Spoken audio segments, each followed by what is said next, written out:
I met a gypsy. Yeah, and that's important though, right? And it's funny when you say like accountability. We were talking about Hayden and the shit talk. Yeah. How much of that do you think is like loading himself up with accountability? Well, once again, he doesn't have to be accountable because his results, he can do whatever he wants. But do you think that there's a level of, like, I think about Conor McGregor, right? And it's like, I'm going to knock Aldo out first round. He's like, he's going to do this and I'm going to do this. Fast forward to the fight. Bang, 13 seconds. He did that. McGregor did this. And it's like, I think that there's definitely, I've seen riders as well. So like Chad Reed was a guy who needed to be pissed off. He needed an enemy. He needed a villain. Matt Moss, Aussie guy, chip on his shoulder, needed a villain, needed an enemy, needed to not like people. It's like there's some kind of accountability in that. Like when you put that out into the universe, then you have to hold yourself to the standard that you told the world that you would. Totally. And you better back it up too. And you know, from in the world of psychology, they figured this out in the late 1800s. You know, a velodrome, the cycling, the one gear. And so they go around. So what they figured out, and they came up with the term called social facilitation. And so they would have people go around the track individually and they would get their time and so on and so forth. And then when they put two people on the track and it got competitive individually, their times went lower. And so I think like there's that aspect to it. It's like he needs friction. It gets him fired up. And then he gets reinforced by proving that he was right. You know? He exposed himself just a tiny bit. I think it was Hangtown. He got second, and he looked really upset. Colorado. Yeah. Chance beat him in that first. Yeah, and so he looked upset. You know, but I respect the fact that he's going out and he wants to win everything, and it's like he's gonna go down swinging no matter what.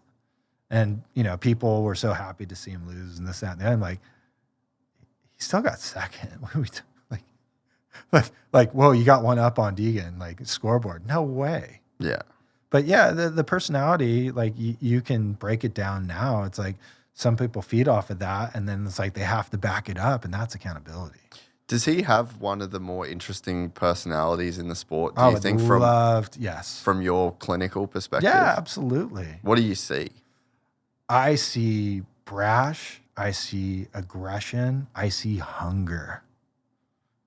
Like he wants to destroy.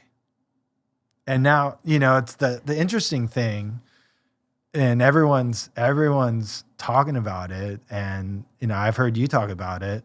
It's like, how is this going to translate to the 450s? And your thoughts? I know you like enlighten us again, please. I think he's won at every level. Yeah. You know, like winners win. Agreed. You know, I think if you look through history, the guys that are great were great at every step. And there's, you know, steps that you take along. There's a ladder, and, you know, if you win at every step on the ladder, like the chances are you're probably going to win. It's literally like unstoppable object, you know, immovable, or like, you know, unstoppable force, immovable object kind of thing. It's like, because he's going to come in thinking that he can beat Jet, and Jet has absolutely zero evidence that he can be beaten. Right. And that's interesting. But, you know, the probability is there that he will be successful. For sure. There's no question about that.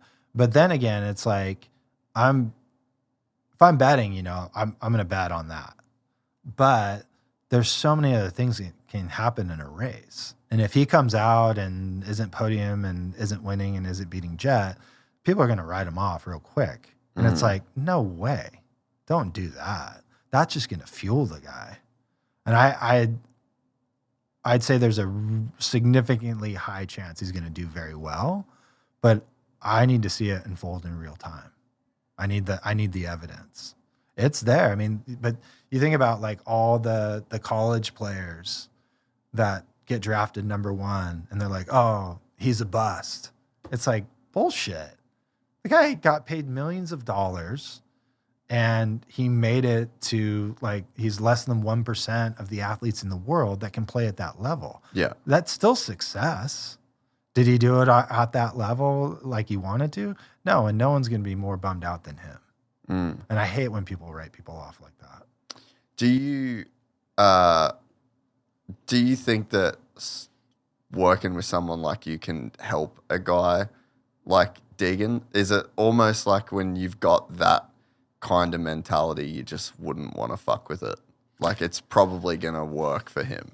Well, I think from a performance standpoint, it is working. But I don't know what his personal life is like. And that's something that I would be interested in. What would interest you in that way? How he handles adversity. How, like, we see the brashness. Like, is he kind? Which I'm sure he is. You know, his family is really tight and they go to the races and stuff like that. And, you know, it's like people have this alter ego. Yeah. And it's like Muhammad Ali. Yeah.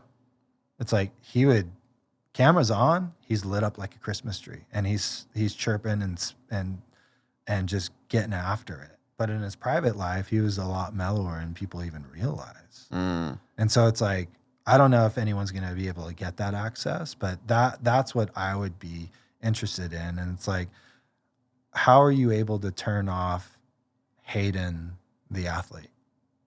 Does it ever get turned off? Yeah. Is there a... Yeah. Is there an off switch? Yeah. Because that's not sustainable over time. Yes. You know, you're going to age out regardless. If you enjoyed this content, please like and subscribe. And to listen to the full 3-hour podcast, search Gypsy Tales in your favorite podcast platform or click the link in the description below. Gypsy Gang.